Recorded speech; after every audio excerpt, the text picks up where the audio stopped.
Hi guys, this is part three of the culture investigation. This is the immersion point, and so what I decided to do is go to a bar mitzvah, and the church service beforehand. I don't know how else to compare it. The synagogue service beforehand, which was a really cool experience. I did this last Saturday, and the bar mitzvah took place all day Saturday and Saturday night. It took place at the Chabad Chabad House Center of Kansas City Synagogue, and this is a well-known Jewish center in the Kansas City area. It's actually bigger than I thought it was. I had no idea how immense the Jewish community is. We do have a Jewish community center in the Kansas City area.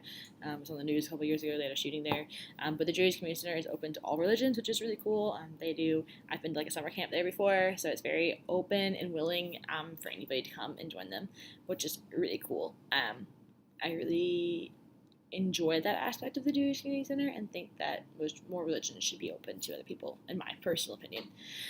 So I was there from the ceremony was in the morning, so it was like 10 a.m. or well, it started at 9 and I got over at like 1 or 2 in the afternoon.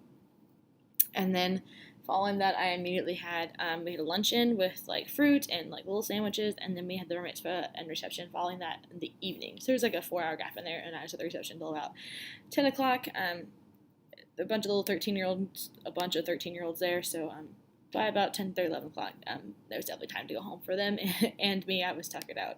It was a lot to do that day. So we started with the ceremony at the church, and that was really cool.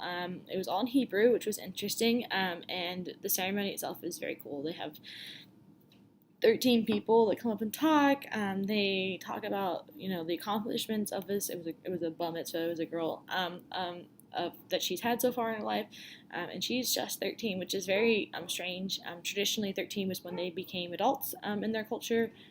Obviously today they don't quite think 13's pretty young, but it is a good way to like commemorate them, and they become a member of the church at 13, which is really cool. She had to wear robes, and she walked around in a circle, and she held her holy book, and it was very insightful. Everybody had the little hat thingies on. The guys had the little hat thingies on. It was very in tune and thing is that I tried to follow along as best I could. There were a couple times we tried to sing songs, and it was in straight Hebrew, and I was like, well, I don't know how to do this or how to say any of these words, so that was kind of interesting. An insight I got into the culture was just being in that room and really experiencing it. The room is big and it was full of family and friends, and obviously not all of our family and friends are Jewish, so it was entertaining to see like not just me fumble through the books, like the song books and the readings and things, because not all of us know what we're doing.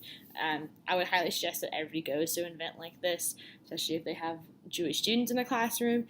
It really opens your eyes to what they go through in their learning experience and how they see the world and what they believe in and what their families believe in their culture. Religion, at the end of the day, is rooted in culture. It is the reason different people and companies and things do things. It's so cool. I wish more people would see it that way instead of as like a religious battle. Yeah. I really first got into wanting to learn more about the Jewish culture was when I was in Prague, and I was touring a lot of synagogues in Prague. Most of them are no longer operational just because the Jewish population in Prague has pretty much been wiped out due to the German invasion of Prague and that sort of thing. They originally had a street to themselves that was like, this is the Jewish corridor, and it's just a bunch of fancy shops. I mean, it's still there today, and people still live in the Jewish housing and stuff, but there aren't very many Jewish people left, just because most of them died in the Holocaust, which is really, really sad. I saw the oldest synagogue in Europe, and that was really cool to see. And I also didn't know that there's like different sects of Jews, like different, like I call them sects. I don't know, like you got like Catholic and like Lutheran, and like there's Christian, like Orthodox and Methodist, and those are all different types of Christianity. Where there's different types of Jewishness too. There's Orthodox and there's different, I don't know what their names are all, but they're all different types. And so I saw the oldest one, which was Orthodox, which is a very traditional church, and like women weren't allowed in this area, and you had to wear head coverings, and it was very eye-opening to me and very very strange. But at the same time, when we went to the Rome, the Catholic Church in Rome. The Catholic Church in Rome, the big one. You know what I'm talking about.